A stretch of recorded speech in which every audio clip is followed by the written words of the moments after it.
Hello students, how are you? I hope you all are very fine. Children, today I have given you the points to remember. These are the very important points of social science and you must learn them. Children, as you know, your syllabus now completed and from today I will give you some important questions, some important points. So let's start. Emergency refers to that period when it is not possible to run the government due to breakdown of the constitutional system. Emergency क्या कहलाती है, कब लगाई जाती है? तो उस condition में जब कॉन्स्टिट्यूशनल सिस्टम जो है वह ब्रेकडाउन हो जाता है और गवर्नमेंट जो है वह काम नहीं कर पाती है ठीक तरीके से, तो यही जो है वो टाइम एमरजेंसी पीरियड कहलाता है. When effort is made to know about people's opinion through voting, it is known as referendum. तो जब वोटिंग के थ्रू पब्लिक का, पीपल का, लोगों का ओपिनियन जानने का प्रयास किया जाता है तो यह रेफरेंडम कहलाता है. The assembly which is provided the charge to form a constitution for a country is known as the constituent assembly. Constituent assembly क्या कहलाती है? ऐसी असेंबली जिसे कॉन्स्टिट्यूशन, किसी भी देश का कॉन्स्टिट्यूशन बनाने का काम दिया गया हो और उसने वह काम किया हो, वही कॉन्स्टिट्यूएंट असेंबली कहलाती है. Such elections in which the public itself does not participate in their place and their representatives elect someone is known as indirect election. ऐसे इलेक्शंस जिसमें कि पब्लिक डायरेक्टली पार्टिसिपेट नहीं करती है खुद, बल्कि जो रिप्रेजेंटेटिव्स, उनके जो रिप्रेजेंटेटिव्स होते हैं वह इलेक्ट किए जाते हैं उन्हीं के चुने हुए किसी और लोगों के द्वारा, तो वही इनडायरेक्ट इलेक्शन कहलाता है. Now presence of central and state provincial governments in the country and division of powers between them is known as federal form of government.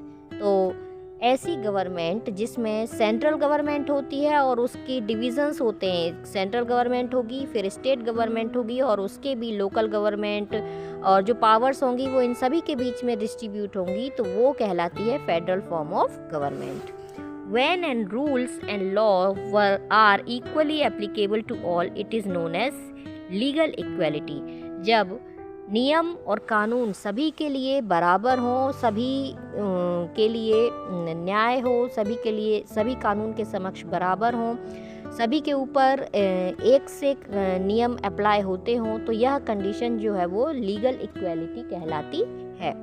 A system based on egalitarian structure of society is known as socialism. Socialism क्या है? एक ऐसा system जिसमें कि society जो है वो एग्लिटेरियन structure के रूप में होती है, वह सोशलिज्म कहलाता है. एग्लिटेरियन स्ट्रक्चर कौन सा कहलाता है? समान अधिकारवादी, मतलब समानता हो, जिसमें समतावादी हो सभी, तो ऐसी सोसाइटी जो है वह उस पर बेस्ड सोसाइटी क्या कहलाएगी? सोशलिज्म कहलाती है. Both the houses of the Indian union legislature are jointly called the parliament.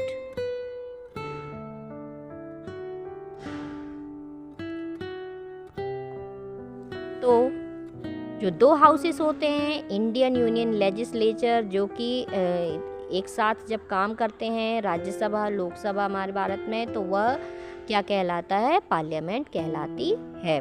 The outline of a legislation proposed by the Parliament or the State Legislative Council for the formation of law is known as a bill. अब legislation जो होती है parliament में या फिर state legislative council जो होती है, वह कोई भी कानून बनाते हैं और फिर उसके बाद उसे लागू करना होता है, तो वह जो है वह बिल कहलाता है, जिसमें सभी की सहमति ज़रूरी होती है और फिर तभी वह बिल पास होता है, जब सभी उसमें सहमत होते हैं, अग्री होते हैं. The document containing the details of income and expenditure is known as budget. वो डॉक्यूमेंट जो कि इनकम मतलब अर्निंग कितनी हुई और खर्च कितना हुआ, किस प्रकार से खर्च किया जाएगा, वो सारा जिसमें मेंशन होता है जो डॉक्यूमेंट में, वह क्या कहलाता है, बजट कहलाता है। उसमें सभी पूरी डिटेल होती है कि अर्निंग कैसे हुई, कहाँ से प्राप्त की गई, फिर कहाँ खर्च की गई, कितना खर्च किया गया, वो सारा डिटेल जो बीता हुआ ईयर है उसमें और आने वाले ईयर का वो पूरा डिटेल उसमें होता है। The committee to which speaker of the Lok Sabha और chairman of the Rajya Sabha assigns the task of inspection of a bill is known as select committee. ऐसी कमेटी जो कि लोकसभा के स्पीकर या फिर राज्यसभा के चेयरमैन, वो दोनों ही बिल का इंस्पेक्शन करेंगे और जो वो कमेटी क्या कहलाएगी, सिलेक्ट कमेटी, जो सारी चीज़ों पर नज़र रखेगी। When the rate of increase in population is so high that the resources available in the country are not able to fulfill the requirements, then such conditions is known as population explosion.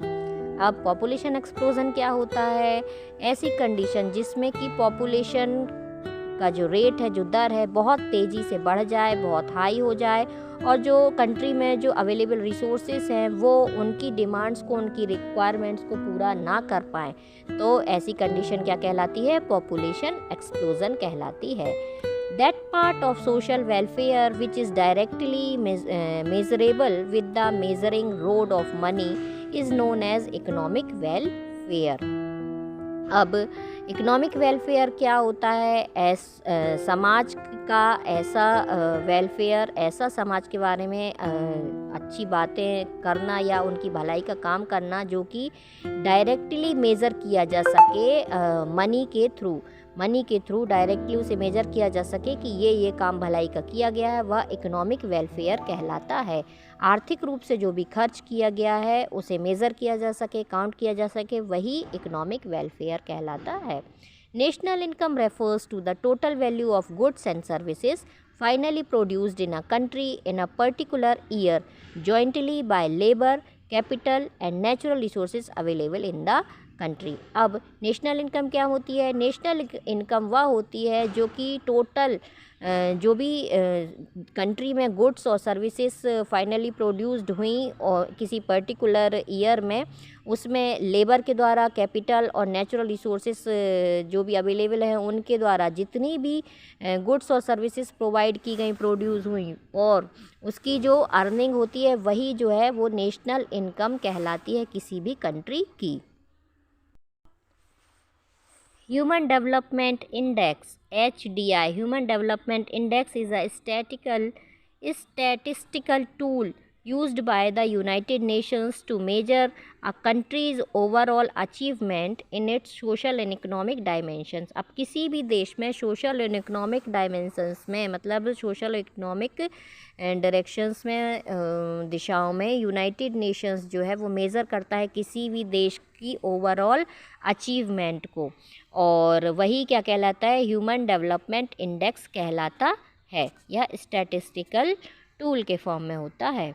Now investment refers to putting capital in productive works. Investment क्या होता है, जो capital जो है productive works में put की जाती है वह इन्वेस्टमेंट कहलाता है। Investment refers to putting capital in productive works. जो भी कैपिटल है प्रोडक्टिव वर्क में यदि लगाया गया है तो वह इन्वेस्टमेंट कहलाता है। Thus, that sector of the economy under which direct use of natural resources is done to produce goods and services is known as the primary sector. अब ऐसे सेक्टर जो कि इकोनॉमी के ऐसे सेक्टर जो कि डायरेक्ट नेचुरल रिसोर्सेज के ऊपर डिपेंड होते हैं, मतलब कि नेचुरल रिसोर्सेज से जो भी गुड्स और सर्विसेज प्रोवाइड की जाती हैं वो सारे प्राइमरी सेक्टर में आते हैं। जैसे कि आप जानते हैं एग्रीकल्चर है, फिशरीज़ है, हॉर्टिकल्चर है, ये सारे मतलब डायरेक्ट नेचर से जो चीज़ें हम प्राप्त करते हैं और उनको यूज़ करते हैं, उनकी सर्विसेज प्रोवाइड कर सकते हैं, वो सारी चीज़ें जो हैं वो प्राइमरी सेक्टर के अंडर में आती हैं। That sector of the economy under which the form of goods is changed to make them more useful or to increase their utility through human activities is known as the secondary sector। और जैसे कि आप जानते हैं कि ऐसी चीज़ें natural resources से बनी हुई ऐसी चीज़ें जिनको हम मॉडिफाई करके या उनको चेंज करके और ज़्यादा यूज़फुल बना लेते हैं, उनको और ज़्यादा इंक्रीज़ भी कर लेते हैं मान लीजिए, तो वो सारी चीज़ें जो कहलाती हैं वो सेकेंडरी सेक्टर में आती हैं। सेकेंडरी सेक्टर में कौन कौन सी चीज़ें आ जाएंगी? हाँ, जैसे कि इंडस्ट्रीज़ वगैरह हैं और फैक्ट्रीज़ हैं, वो सब सेकेंडरी सेक्टर में आएंगी।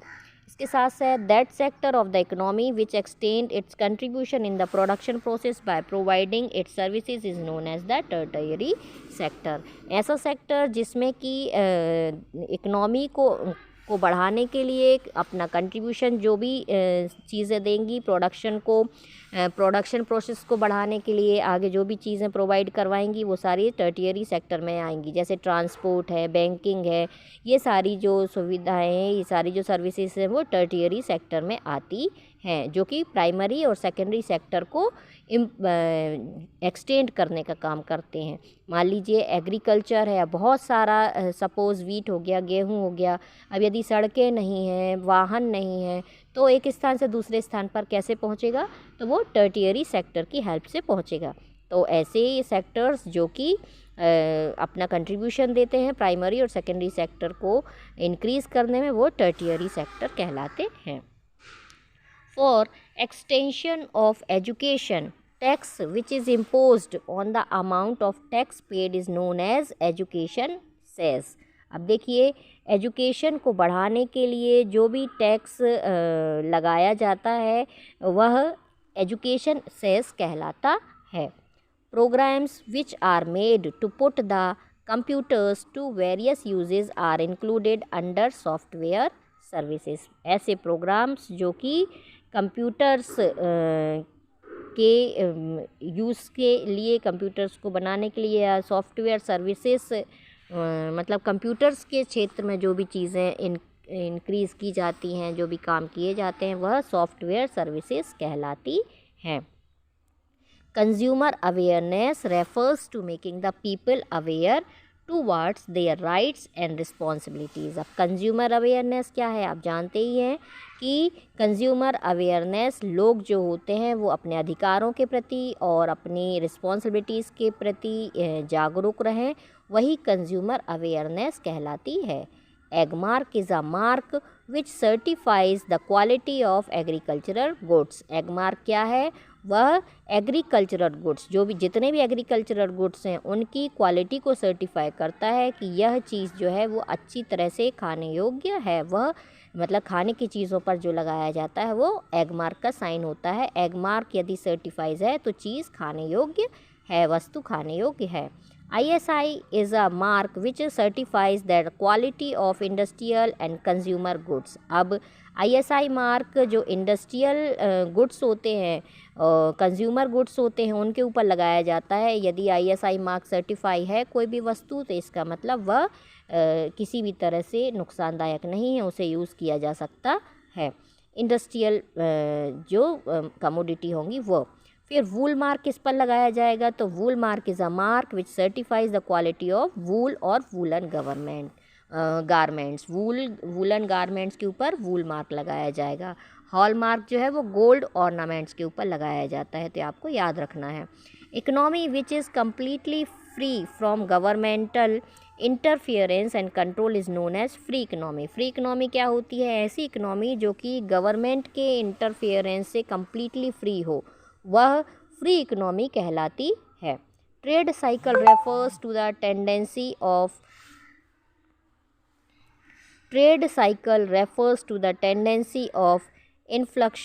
fluctuations of boom and slump in the economy। Trade cycle क्या है? ट्रेड साइकिल वह साइकिल है जो कि इकोनॉमी को ब्लूम और स्लम्प कर देती है। ऐसी फ्लक्चुएशंस जब इकोनॉमी में आते हैं, मान लीजिए कहीं कभी उतार का आ रहा है, कभी हाई हो रही है, कभी लो हो रही है, तो इस तरह की जो टेंडेंसी जो साइकिल है वो ट्रेड साइकिल कहलाता है। आपने शेयर मार्केट में आपने देखा होगा, आज निफ्टी इतने % गिर गया, आज इतने % उठ गया, वो सब क्या कहलाता है?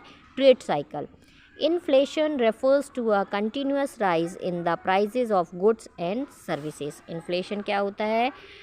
कंटिन्यूस जो प्राइजेस गुड्स और सर्विसेज के जो प्राइजेस होते हैं वो लगातार बढ़ते जाते हैं यदि, तो वो कंडीशन कहलाती है इन्फ्लेशन।